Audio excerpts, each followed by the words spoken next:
Every night, the glow of her phone lit up the dark corners of our home, sending ripples of secret messages that weren't meant for me. I noticed a name, a single word, work.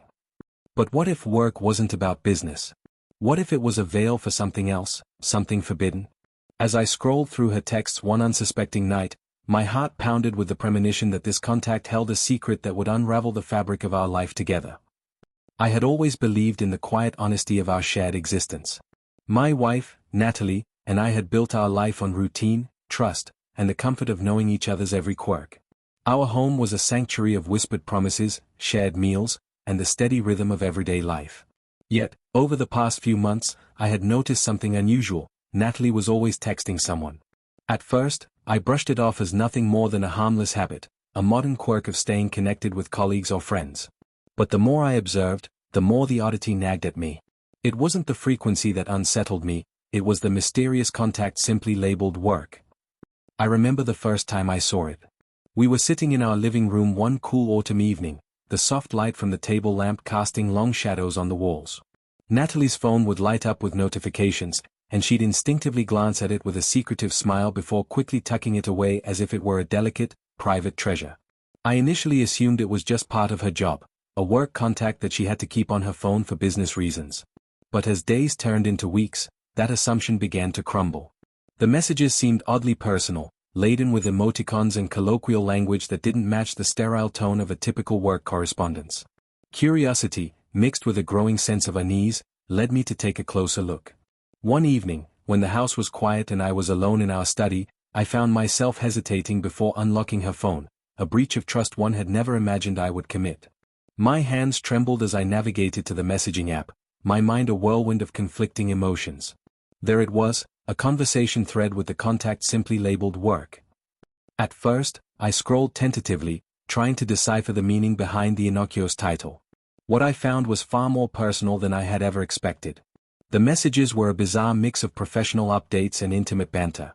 There were greetings that seemed too warm, too playful, and references to meeting up later that didn't sound like anything a colleague would casually mention. My heart pounded as I read message after message, each one chipping away at the trust one had always taken for granted.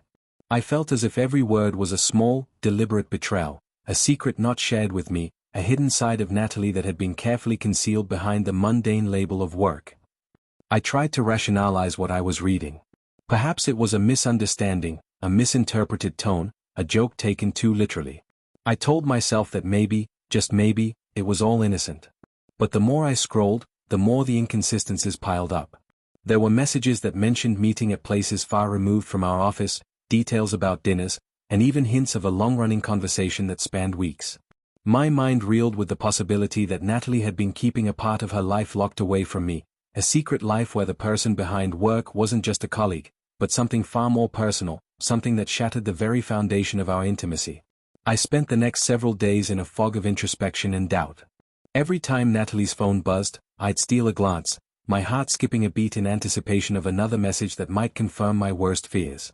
I began to document every detail in a journal, date, time, and even the tone of her responses whenever she received a notification.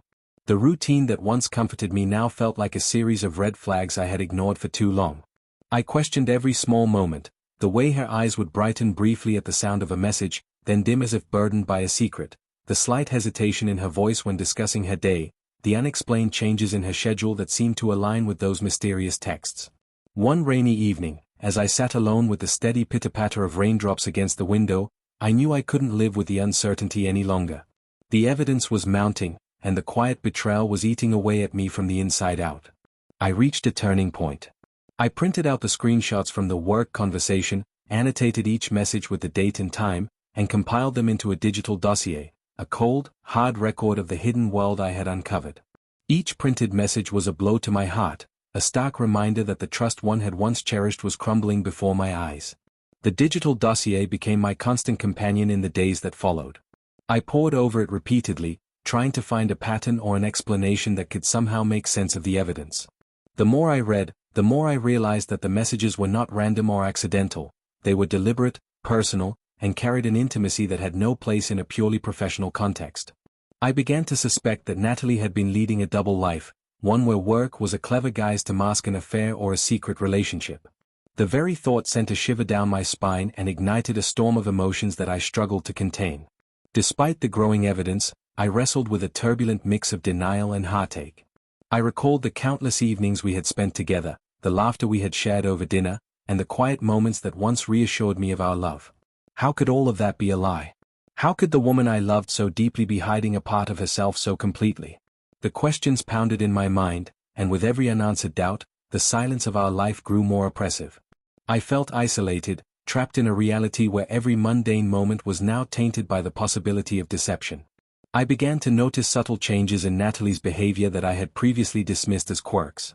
There were times when she would handle her phone with an unusual amount of care, quickly locking it when I approached, as if it were a sacred object she feared to expose.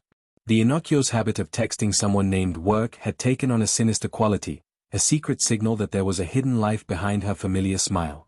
I found myself retracing our steps together, trying to recall if I had ever sensed a change in her demeanor. Every recollection, every small anomaly, now loomed large in my mind as a possible clue to a deeper betrayal. The mounting evidence in the digital dossier forced me to confront the unthinkable, that my marriage, built on years of shared dreams and whispered promises, might be nothing more than an elaborate illusion. I questioned everything I had ever believed about us. The notion that the love and trust we had nurtured could be so carefully compartmentalized was unbearable. And yet, as I sat in the quiet solitude of my study, the printed messages in my hands felt undeniably real, a testament to a truth I could no longer ignore. I spent that night in a restless, agonizing state, my mind racing with possibilities and my heart aching with the weight of betrayal. The soft glow of my desk lamp illuminated the pages of my journal, where I poured out every doubt, every painful thought.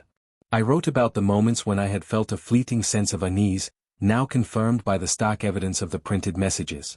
The words on those pages were raw and unfiltered, a chronicle of the slow, creeping realization that my wife's constant texting was not just idle chatter but a deliberate, hidden conversation that excluded me entirely. By the end of that long, sleepless night, I knew that I could no longer live in a state of uncertainty.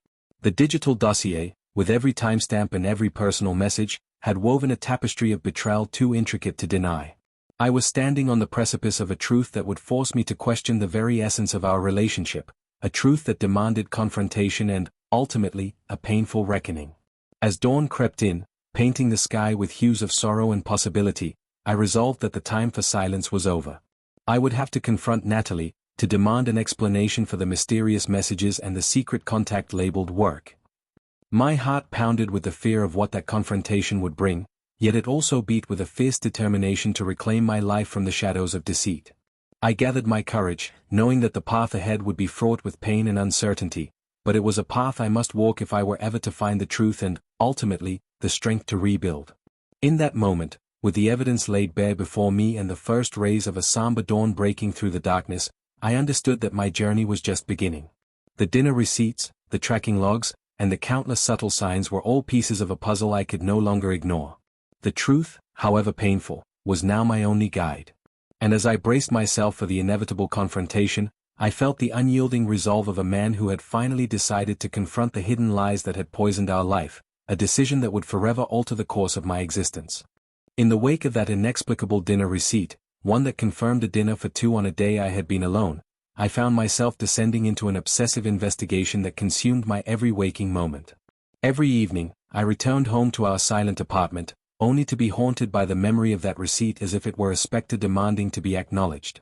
At first, I tried to rationalize it, perhaps a clerical error, or maybe a mistaken charge meant for someone else.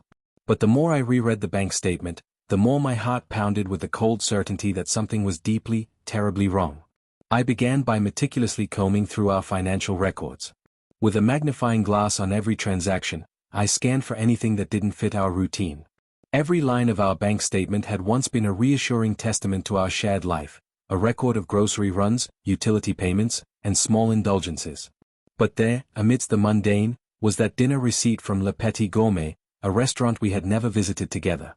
It was as if the receipt had materialized out of nowhere, a silent accusation in the form of paper and ink.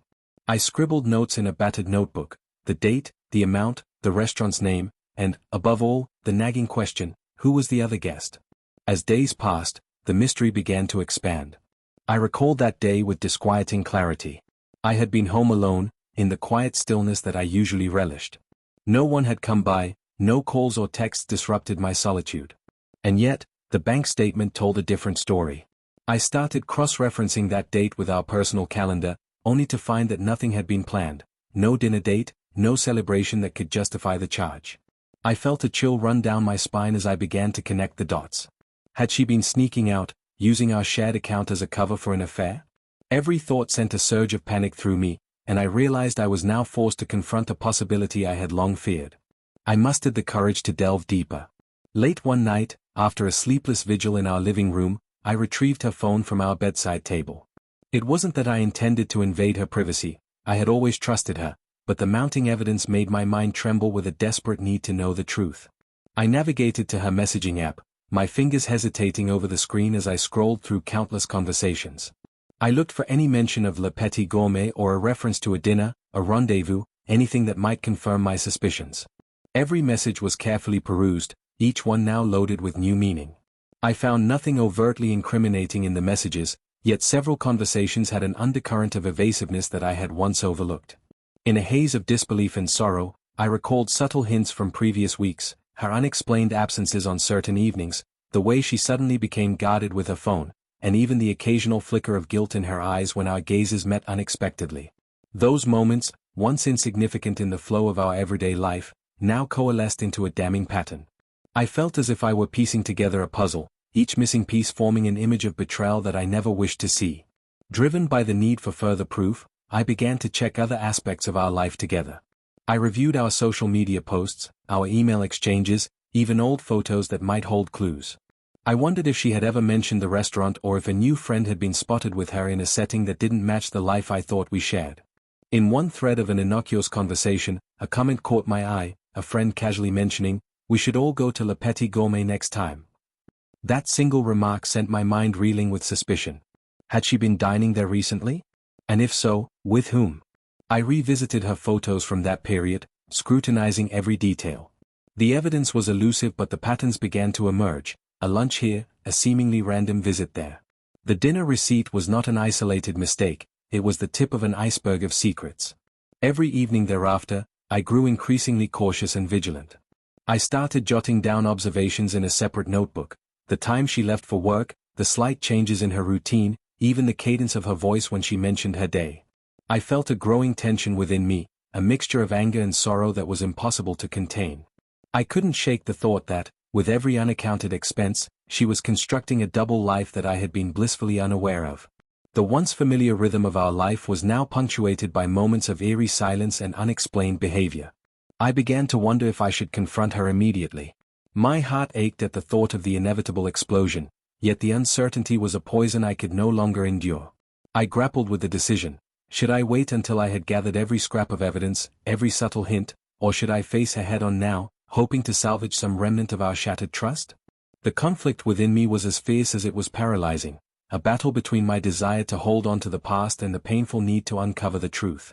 One particularly stormy night, as thunder rumbled in the distance and the rain pounded relentlessly against the windows, I found myself alone with my thoughts, the silence of our home amplifying the fear in my heart.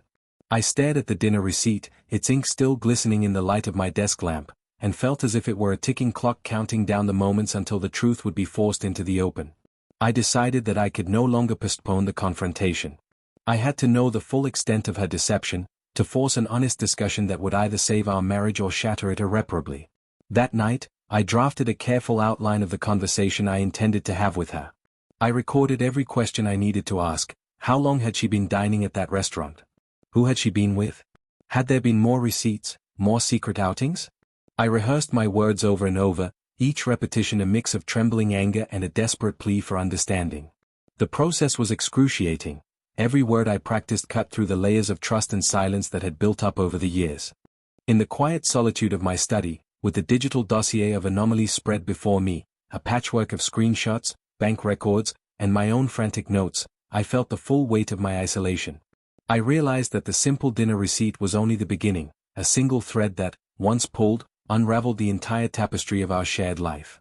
I knew that every unanswered question, every subtle discrepancy, was a building block in the fortress of lies that had concealed her secret. The truth was seeping into every corner of my existence, and with each passing day, my resolve to confront it grew stronger.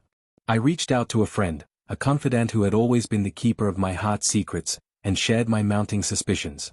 Over long, whispered phone calls in the dead of night, I recounted the evidence, my voice raw and trembling with emotion. His steady, compassionate words echoed in my mind, "You deserve to know the truth, no matter how painful it is." His support, though it couldn't erase the betrayal, gave me the strength to continue gathering the evidence, to document every lingering doubt until it formed an irrefutable narrative. With the pieces of the puzzle now gathered, I spent one sleepless night assembling them into a coherent timeline, a digital dossier that painted a damning portrait of deception. Each page was a testament to a secret life I had been forced to confront, a life hidden behind unexplained expenses, vague alibis, and a mysterious dinner receipt that spoke of more than just a meal shared by two. It was a call to action, a silent scream that demanded I face the hidden truths of our marriage. Now, as I sit in the half-light of another stormy evening, the digital dossier spread out before me like a map to a broken future, I feel the relentless pull of the truth. The questions are no longer mere whispers in my mind, they are a roaring demand for answers. I know that the time has come to confront Melissa, to tear down the carefully constructed facade of our shared life and force her to reveal the secrets that have been hidden behind every unexplained charge, every furtive glance, every moment of silence. The weight of every detail, the peculiar timestamps, the anomalous locations, the soft, persistent scent of a fragrance I never chose, presses on me. I feel the crushing loneliness of betrayal, the bitter realization that our love, once so sacred, was built on illusions. And yet, amidst that overwhelming despair, there flickers a small ember of resolve, a determination to reclaim my identity from the wreckage of our shattered trust. I have reached the point where I can no longer live in quiet uncertainty, where every unanswered question becomes a chain that holds me captive. The digital dossier, with every meticulously recorded detail, is the key to unlocking the full truth. I prepare myself for the confrontation, knowing that the moment will be as excruciating as it is inevitable. I am torn between the desire to cry out in anger and the need to speak with a cold, steady voice that demands answers. I wonder if, in the light of such undeniable evidence, there is any chance for reconciliation, or if this hidden life has irreparably broken the bond we once shared. But even as the questions tear at me, I know that facing the truth is the only way to begin the long road to healing. As the rain continues to fall outside, I close my journal and take a deep, shuddering breath. The silence of our home, once a haven of comfort, now seems to echo with the secrets of a life lived in deception. Every piece of evidence in my dossier, every timestamp and every note, is a reminder that the perfect picture I believed in was nothing more than a fragile construct, destined to shatter under the weight of reality. With the digital dossier as my only companion, I brace myself for what comes next, a confrontation that will force the hidden truths to emerge from the darkness. I know that the road ahead will be filled with pain, with tears and heartache, and that the process of rebuilding from such a betrayal will be long and arduous. Yet, I also sense that in facing this truth, I will begin to reclaim the parts of myself that have been buried under layers of deceit. Now, as the storm outside mirrors the turmoil within, I resolve to take the next step. I will confront Melissa, armed with the undeniable evidence of her hidden life, and demand the truth. I am prepared to face the harsh reality, to let the confrontation tear away the last vestiges of our illusions, even if it means enduring a pain so profound it threatens to consume me. For I know that only by exposing the hidden secrets can I hope to rebuild a life defined by truth, resilience, and a new beginning. That night, when the final message from work scrolled across my screen, everything broke. I sat there in the dim light of our living room, the hum of the refrigerator the only sound in a home that suddenly felt unbearably empty. Every word of that conversation, the casual greetings, the playful banter, and the hints of familiarity, punctured the illusion of trust I'd built with my wife, Jessica. In that moment, my heart pounded with a mix of raw betrayal and icy determination. I knew I had to confront the truth, to force every secret into the harsh light of day, no matter how it would shatter my world.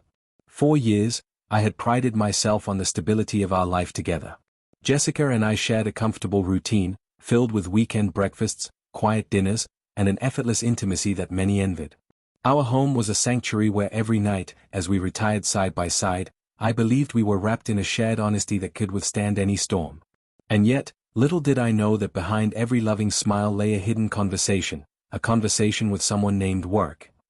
I had noticed it at first only in fleeting glances, the way she'd quickly lock her phone when I passed by, or the subtle hush in her voice when a message arrived.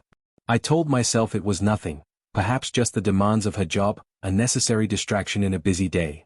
But now, with the evidence laid bare on my screen, I could no longer ignore the truth. The days following that final message were a blur of anguish and desperate determination.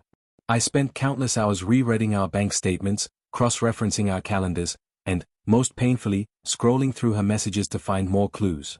I compiled every stray piece of evidence, the timestamps that didn't match her alibis, the offhand jokes that hinted at late-night meetings, and the playful emojis that conveyed intimacy far beyond professional courtesy.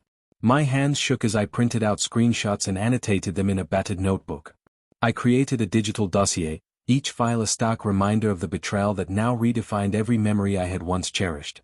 I remember the moment I truly understood the magnitude of it all. It wasn't merely that she was texting someone, she was actively sharing intimate details of a secret life. The messages weren't generic work chatter, they were laced with flirtation and a familiarity that spoke of an affair. Each notification was a knife twisting in my chest, each LOL and can't wait a betrayal of everything we had promised each other. I felt as though every shared smile and whispered secret had been a carefully constructed lie, a facade that masked a hidden truth. In the silent hours of that sleepless night, I wrestled with a tumult of emotions. Anger burned fiercely within me, and yet, beneath that rage lay a deep, aching sorrow, a grief for the loss of a love I once believed was unbreakable. I questioned every moment of our shared past. I replayed memories of our happy evenings together and wondered how I could have been so blind. Had I ignored the subtle hints? Had I been too complacent, too caught up in the comfort of routine to see the growing distance between us? The questions tormented me relentlessly, as I realized that the truth had been creeping into our lives like a silent parasite, feeding on every unspoken moment. By morning, the mounting evidence had transformed my world. I no longer felt the warm embrace of our shared life. Instead, I felt the cold weight of deception pressing down on me. I resolved that I could no longer live in a state of perpetual uncertainty. With a heavy heart and a mind sharpened by the relentless truth, I prepared myself for the inevitable confrontation. I spent the following day gathering every scrap of evidence, every screenshot, every annotated timestamp, and compiling them into a folder I could no longer hide from. I rehearsed my words in the mirror, trying to harness the storm of emotions into a calm, unwavering resolve. I needed answers, and I needed them now. That afternoon, the tension in our home was palpable. The once familiar, warm corridors now felt like a stage for an impending tragedy. I found Jessica in the living room, her expression neutral but her eyes betraying a hint of nervousness as she sat down, unaware of the storm that was about to break. I placed the folder on the coffee table with deliberate care, its contents a damning testament to the life she had hidden from me. "We need to talk," I said softly, my voice steady despite the pain radiating through me. "I've seen the messages." The words hung in the air like a final verdict. For a long moment, Jessica's face went blank, and I could see the rapid flicker of emotions, shock, guilt, and something that I couldn't quite decipher. I don't know what to say," she whispered, her voice trembling as if she were trying to hold back a tidal wave of remorse. I pressed on, my tone measured but firm. "Then explain it to me. Explain why your phone is filled with messages from someone called work. Explain why every time I'm around, you're so secretive with your phone. How long has this been going on?" Her eyes filled with tears as she tried to form an answer. The silence stretched on, heavy and unbearable, until finally, between sobs, she mumbled, "It's not what you think. It's complicated." But her words were too little, too vague to dispel the damning clarity of the evidence laid out before us. I could see the conflict in her eyes, the struggle between the desire to hide and the inevitability of the truth. My heart broke anew with each halting word. The confrontation continued slowly, painfully. I demanded specifics, trying to piece together the hidden narrative that had been unfolding behind my back. Each time I asked, "Who is this work person?" or "Where have you been?" her responses were laden with hesitations and half-truths that only confirmed my worst fears. The love I once thought was shared between us now felt like a carefully curated performance, a mask she had worn to hide a secret life that I was only now beginning to comprehend. In the midst of that painful exchange, I realized that the betrayal wasn't just about the messages or even the secret contact, it was about everything we had built together. It was the erosion of trust, the quiet decay of shared dreams, and the slow disintegration of a bond one had once believed unbreakable. I felt the crushing weight of every moment we had spent in ignorance, every time I had taken her trust for granted, and the bitter sting of knowing that the life I thought was real was nothing more than an elaborate illusion. By the time our conversation drew to a close, the room was filled with a heavy, painful silence. Jessica's face was streaked with tears, and I could sense a profound resignation in her eyes. The undeniable truth had been laid bare, and with it came the shattering realization that nothing could ever restore the trust that had been so thoroughly betrayed. I told her that I needed time to process, to mourn, and perhaps to find a way forward in the wake of this devastation. There were no dramatic promises of reconciliation, no vows of endless forgiveness. There was only the raw, unfiltered truth and the quiet understanding that our marriage would never be the same. In the days that followed, I withdrew into myself. The once vibrant, shared life we had known was now replaced by long hours of solitary reflection. I revisited every detail of our past, the soft laughter over shared meals, the whispered dreams under starry skies, and saw them now through the lens of betrayal. Each memory was tainted by the knowledge that the love I had believed in was a mirage, a fragile construct that had crumbled under the weight of hidden lies. I turned to my journal, pouring out the storm of emotions that now defined my existence. I wrote of anger, of grief, and of a profound sense of loss that left me questioning every moment we had shared. Yet, amid the bitterness, I began to sense the faint stirrings of resolve, a determination to reclaim my identity, to rebuild my life piece by painful piece. I sought solace in therapy, where I learned that while forgiveness might never erase the scars, it could free me from the relentless grip of bitterness. Slowly, I began to reconnect with the world outside our shattered home. I rejoined old friends, engaged in quiet walks beneath the soft glow of city streetlights, and even returned to long-forgotten hobbies that once brought me joy. Each small step was a tentative act of renewal, a fragile but vital movement toward a future defined not by betrayal but by the strength to rebuild. I discovered that the journey of healing was not linear. It was a winding, arduous path marked by setbacks and moments of raw vulnerability, but with every step, I felt the weight of the past lighten ever so slightly. Now, as I sit here in the quiet early morning light, I reflect on the long road that has brought me to this uncertain new beginning.